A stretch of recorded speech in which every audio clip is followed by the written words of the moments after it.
10 bilyong piso na halaga na isiningit ng mga kongresista sa national budget para sa taong 2024. Galing pala sa pondong nakalaan sana para sa pensyon ng mga retiradong kawani ng gobyerno at mga military personnel. Sa patuloy ng pagsiwalat ni Senador Amy Marcos sa mga kababalaghang nagaganap sa administrasyon ngayon, ay talaga namang mapapanganga ka na lang dahil talagang napakarami pala talagang anomalyang nagaganap, lalo na kung pera na ang pinag-uusapan. Isa na nga rito ay ang pagnanakaw ng harap-harapan sa pondong nakalaan sana para sa ating mga retiradong kawani ng gobyerno at militar na nagsikap ng ilang taon sa pagbibigay ng kanilang serbisyo at sa isang iglap lang ay kakaltasan ang kanilang benepisyong matatanggap dahil lang sa kagagawan ng mga mapagsamantalang politiko. Sa isang panayam naman ng DZBB kay Senador Amy Marcos ay ipinahayag nito na dahil sa mga ginawang pagsingit ng budget ay halos 16% na ng mga ginastos o mga nagamit sa General Appropriations Act na pirmado ng Pangulong Bongbong Marcos ay talagang magkaiba sa kanyang National Expenditure Program na sinumite sa Kongreso. You'll see the difference if you look at what the President had submitted as compared with the final version. Almost 16% had been added. It's just like printing money, but it's actually slashing from the pension of workers, from retirement benefits of soldiers, some 10 billion, and large amounts removed from public works and foreign-assisted projects. Pinunto din ng senadora na kahit ang mga pangunahing proyekto ay hindi napondohan sa ilalim ng General Appropriation Act ng Kamara. Matatanda ang sa kasagsagan ng investigasyon para sa People's Initiative ay nagulat na lamang ang mga senador na meron palang 26.7 billion na alokasyon para sa DSWD na para daw di umano sa AKAP project nito, ngunit ang nakapagtataka ay wala ding kaalam-alam ang nasabing ahensya tungkol dito. Not an exclusive project or program for Congress. It will be regular program, but it is technically foreign in the sense that it has no guidelines yet. Yes, you said, So it does not did you exist request as a for this program. project? Was it in the NAP? It was not. No. There we go. Yes.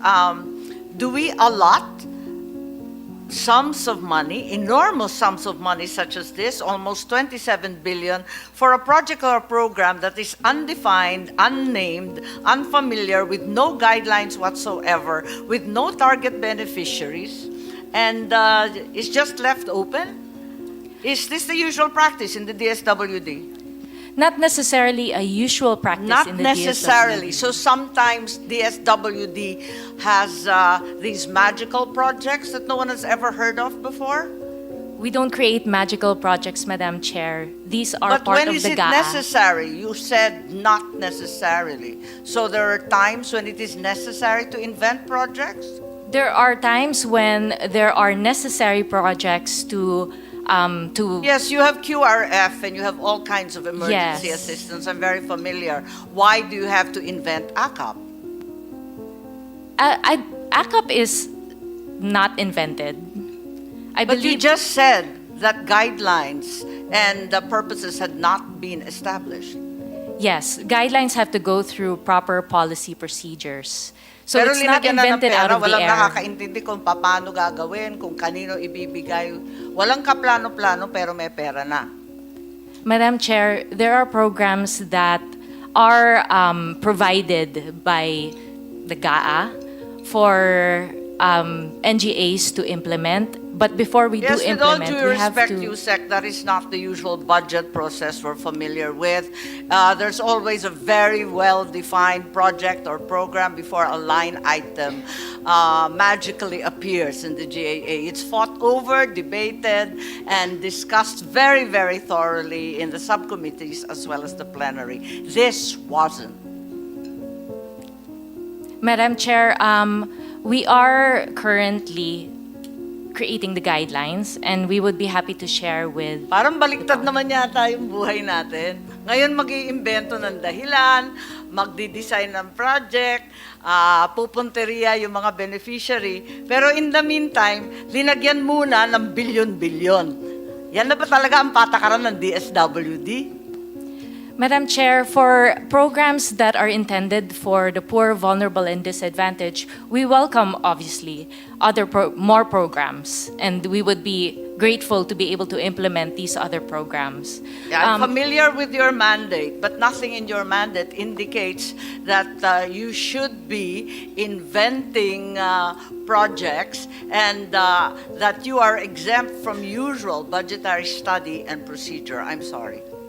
Madam Chair, kaya siguro nagkaganon dahil hindi talaga sa kanila yung programa na yan. Gagawa lang sila ngayon. Oo, hindi talaga sa kanila.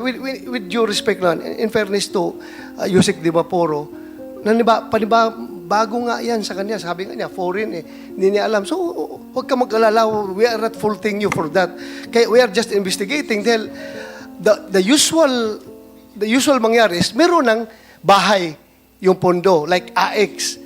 Kung sisingit man yung meron mang intervention dyan during the BICAM, ang lower house at saka upper house, the most that they can do is siguro dagdagan yung amount ng AX na yan. Pero may bahay na yan. Pero yung gagawa ng bagong bahay dyan during the BICAM, I don't know how... 12 million poor households. Are you aware of that? Yeah, I've read those press releases, But isn't this a Madam mere Chair. duplication of so many programs already initiated by previous administrations? The 4Ps and then the AX, the never-ending ayuda, SAP 1, SAP 2. Walang katapusan to. So this is hardly a guideline. Pero ang liwanag na, nangako na ng 5,000 sa Madam Chair, 12 million households. Baka hindi mo alam. Madam Chair, I cannot confirm whether those are the numbers that are decided on, as we don't have any guidelines yet. Pamaskong handog to lumabas sa PNA December 27. Well, for our Christmas programs, or we don't have AKAP in or any of our Christmas programs, I can say that definitively. But with regard to any pronouncements of how AKAP will be implemented and what amounts will be provided through AKAP, we don't have guidelines for that yet, Madam Sige, Chair. Yusek, ganito na lang, magtulungan na lang tayo. Alamin natin ang mga detalye nitong programa to. Pareho kami ni Senator Bato, ni Senator JV, Senator Risa. Nagugulat po kami kung saan to galing at anong ibig sabihin.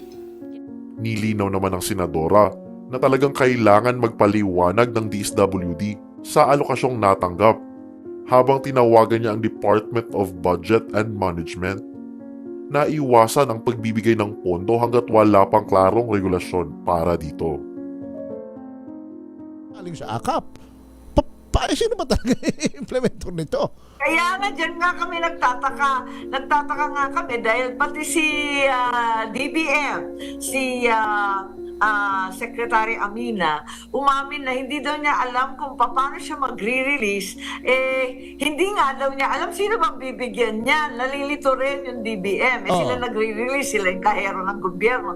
Sabi na, hindi namin alam yan.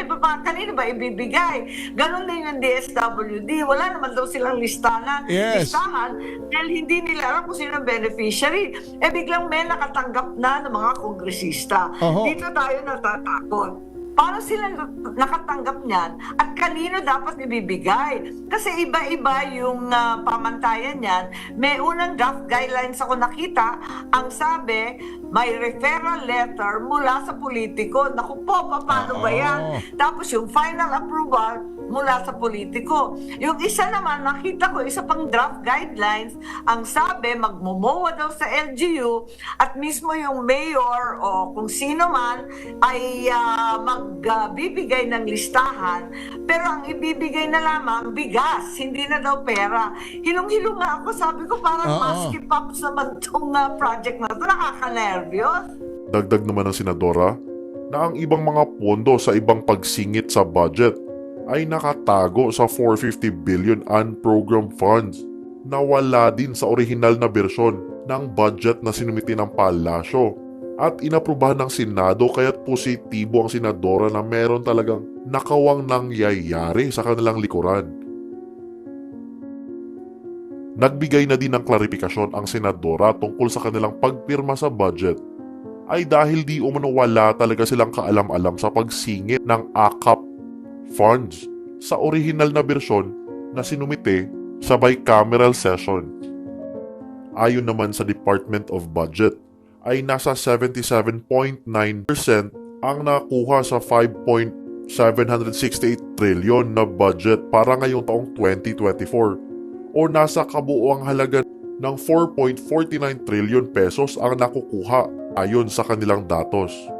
Talagang napakalaki pa ng pondo ng bansa kaya't dapat ay mapunta talaga sa tamang paglalaanan ang mga nasabing budget at hindi sa kamay ng mga mapagsamantalang politiko na talagang gahaman sa pera at kapangyarihan.